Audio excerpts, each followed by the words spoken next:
Hey, it's me, Jay Guy, and my daughter, Kenzie, on this All Hallows Eve, as October 31st is known in many countries of the Western world. What we got there, Kens? A ghost. Oh, I'm gonna get your soul. okay, my soul's not for the getting. You're not gonna get my soul. Maybe I have no soul. I don't know. Anyway, here is my buddy Jack the Bear. I call him Jack the Bear, because he's got like a jack-o'-lantern. This is Halloween, which it comes from a Scottish term for All Hallows Eve, which is what October 31st is.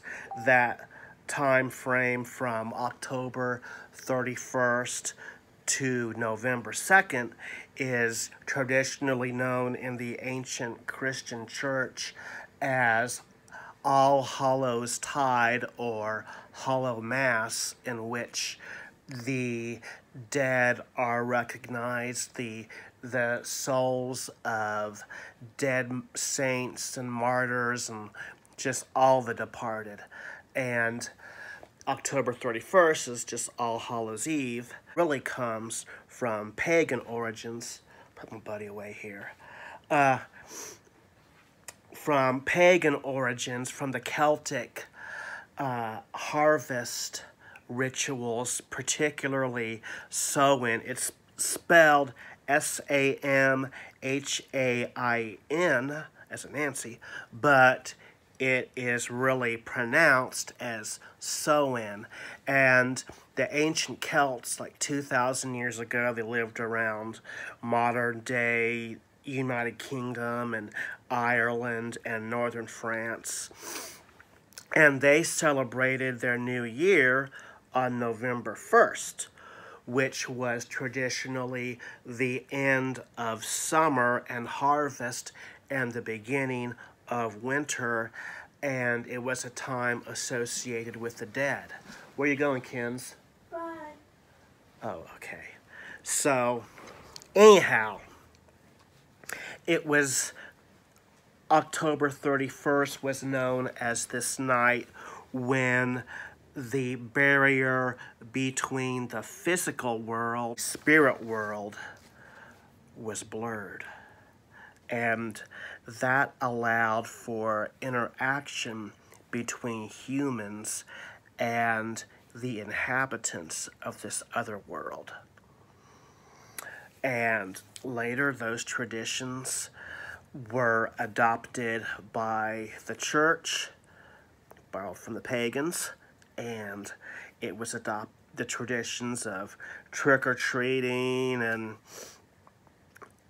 divination and jack-o'-lanterns and all that came from the pagan world and was adopted into our traditions in the secular world. Birthday candles are pagan. Anyhow, I'm gonna get a little serious here for a moment. In consistency with what ancient Christian worship recognized as All Souls Day, I'd like to tell you about my friend Chester, who we laid to rest yesterday, Saturday. I worked with Chester. Well, anyway, here's a picture of him. Chester Green, born, let me see, April 8th, 1938, passed away October 24th, 2021.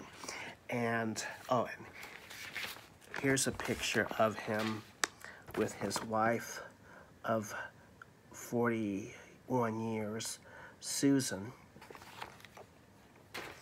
I worked with Chester at Senior Services of Wichita. I work in Meals on Wheels. Chester, known as Chat by his family, worked in the senior employment section. And at first, I go by there, and he really kept to himself and wasn't really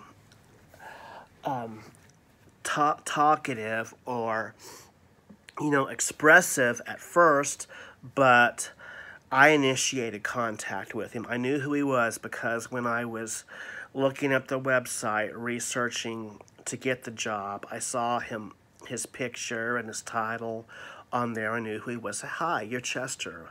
Well, I'm Jeff.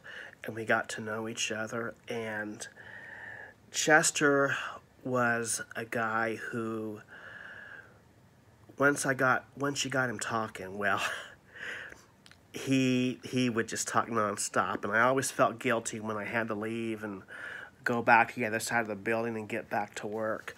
But Chester was very adept at carrying a conversation.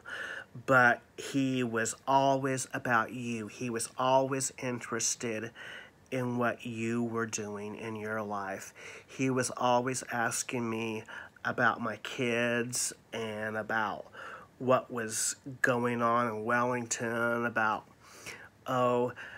high school football games, and he's interested in whatever girl I was dating at the time. Well, did you go out with your girlfriend this weekend? He was that kind of guy.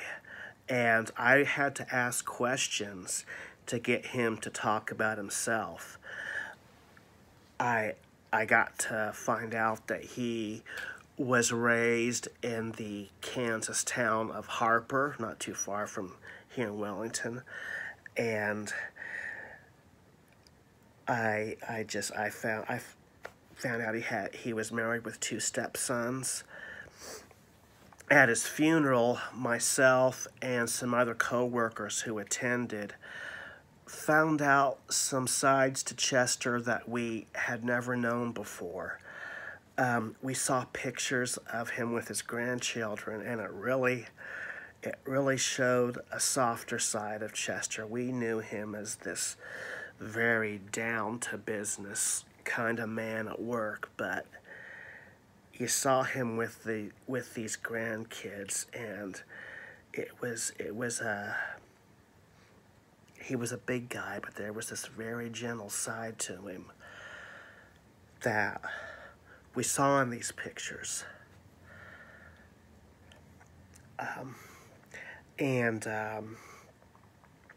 Found out he was an usher at his church, St. Andrew's Episcopal Church in Derby, which is a burgeoning community, little city southeast of Wichita. And he was an usher at his church. During funerals, he had little jobs on Sunday mornings, like handing out pamphlets to churchgoers coming in to the sanctuary. And he was a very nice man. And it really was my honor and privilege to know Chester, and I'm really better for it, for having known him. So, we're really gonna miss you, Chester. Well, Halloween, got a picture of Stevie Nicks here. I like that Wiccan chick. Okay, it kind of reminds me of Stevie Nicks. It's not really her. Anyhow, like I said, I'm going to sign off now. Whatever you're doing tonight, have fun. Whether you are dressing up, taking kids trick-or-treating, I remember those days, or just handing out, passing out goodies to, old candy to the trick-or-treaters coming to your door. Whatever you're doing, just have fun and just really live your life to the fullest, because we only go around once, and just be the best you can be, because there's really only one. Just one person like you in the whole world. So, You get one life, so make it a good one.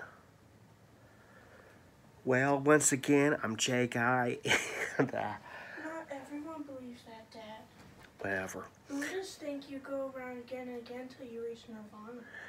Okay, you might hear my daughter in the background. I don't know. But anyhow, I'm getting my ass out of here. We will see you later. Take it easy.